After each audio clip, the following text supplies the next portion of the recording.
and I am back once again. This time, I am here to talk about the 5 out-of-the-box destinations for Anthony Davis, and then at the end, I'm going to give the actual decision, the actual destination he should go to, the place he should truly consider. So with that, let's dive on in.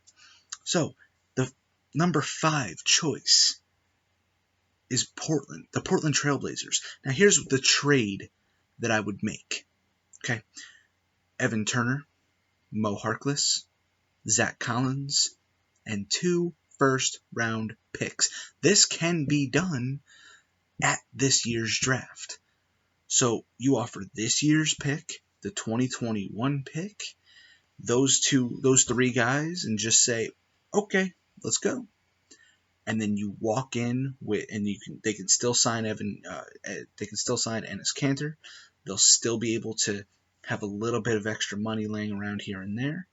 Maybe they can move a couple of pieces around, still bring back Seth Curry, what have you.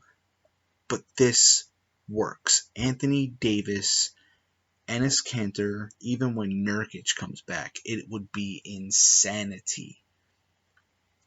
The number 4 choice, Phoenix.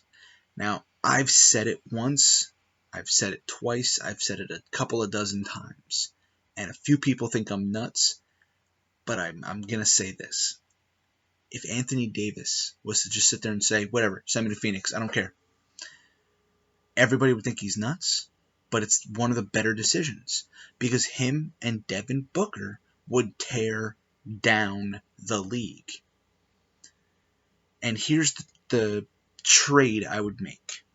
Okay, Tyler Johnson, Mikal Bridges, preferably DeAndre Ayton, but if Phoenix wants to be all sticklers about it and we'll give you TJ Warren, then take TJ Warren, but preferably take Ayton and team up Ayton and Zion and see what really happens, even though nothing would happen, but also package 2 picks to these 2 guys, maybe even just say, hey, we'll give you the Milwaukee pick for next year, and we'll give you our 2021 pick. Or you could even be crazy about it and say, hey, you give us a second rounder in a year or so, or when you feel like it, take number 6 and take the Milwaukee pick, give us Anthony Davis. And again, Ayton with Zion. Let's see what happens. Going on to the next choice, the number 3 pick is Atlanta. Now, I know what you're saying. Wait, why Atlanta? Well, John Collins has been proving himself. He is a great power forward. And, of course, the man, Trae Young, is probably the best choice possible to be point guard for Anthony Davis, to hand him the ball. Why not?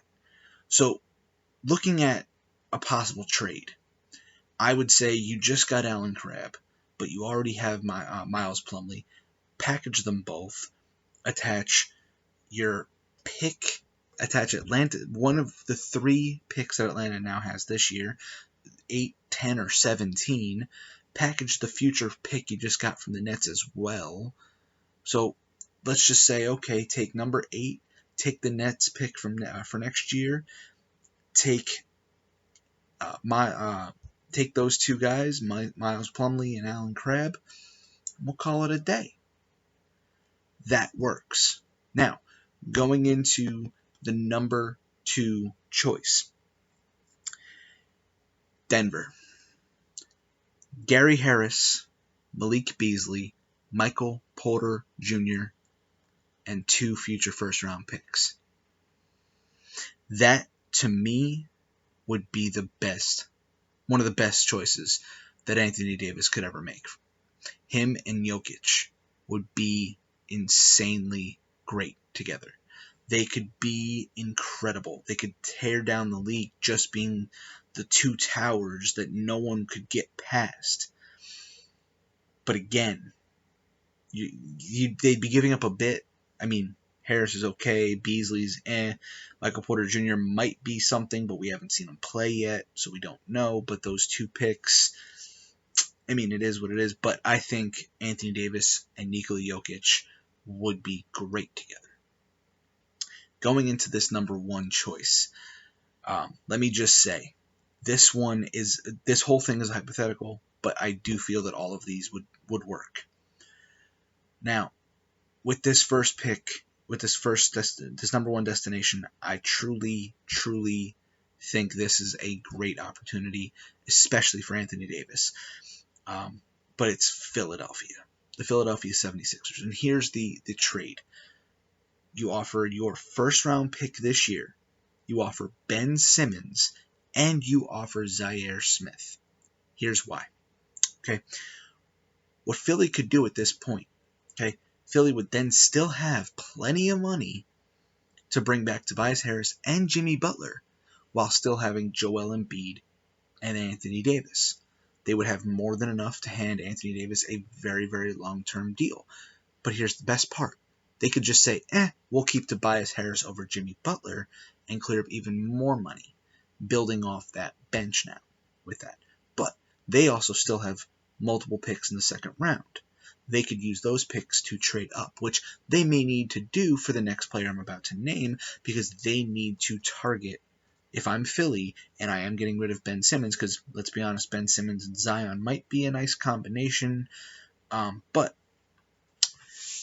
if I'm Philly and I trade Ben Simmons, the one player that they need to go after at all costs is Carson Edwards. Because if you put Carson Edwards at that number 1 spot with J.J. Redick or even Jimmy Butler, with Tobias Harris, with Anthony Davis, with Joel Embiid, there you go. Now, the other day, a friend of mine said to me, but what about Embiid? He's going to not play every game. Well, that's the point of bringing in Anthony Davis. Let's be honest here. Embiid missed over 30 games this past season. And then was used reasonably, missed a few games in the playoffs as well. But here's the thing. Let's just say Joel Embiid misses 32 games. So the 50 games he's going to play, hypothetically, Anthony Davis plays the power forward. The 32 games that Joel Embiid misses, Anthony Davis slots up to the 5, and everybody else slots up. Tobias Harris moves up to the 4. If Jimmy's still there, he moves to the 3. J.J. Redick slots in to play the shooting guard off the bench. It works many, many, many ways, and that is why it's my number 1 destination.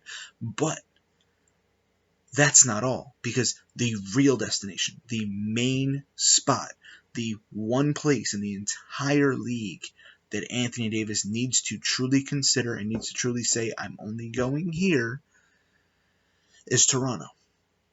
Now, looking at what Toronto's doing in the finals, win or lose, you add Anthony Davis to this. We know Kawhi is most likely going to stay. He might not stay on a long-term deal, but if they could get Kawhi to stay, if they can get him to stay, even if it's a 1-year deal for Kawhi, it makes sense. You bring in AD, you talk Gasol into taking $10 million a year, maybe a little less.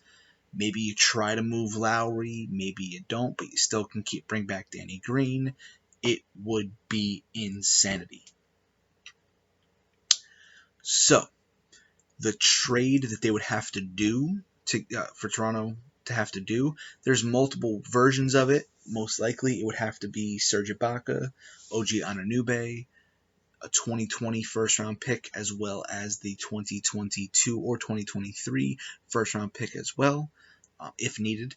They might have to add Pascal Siakam, but looking at everything, it might be best to try to maneuver a way to get Norman Powell off the books and try to see if New Orleans would take Norman Powell instead of Siakam and keep Siakam off the bench, which some teams are generous, some aren't, but it's just the point, and it's just how things go.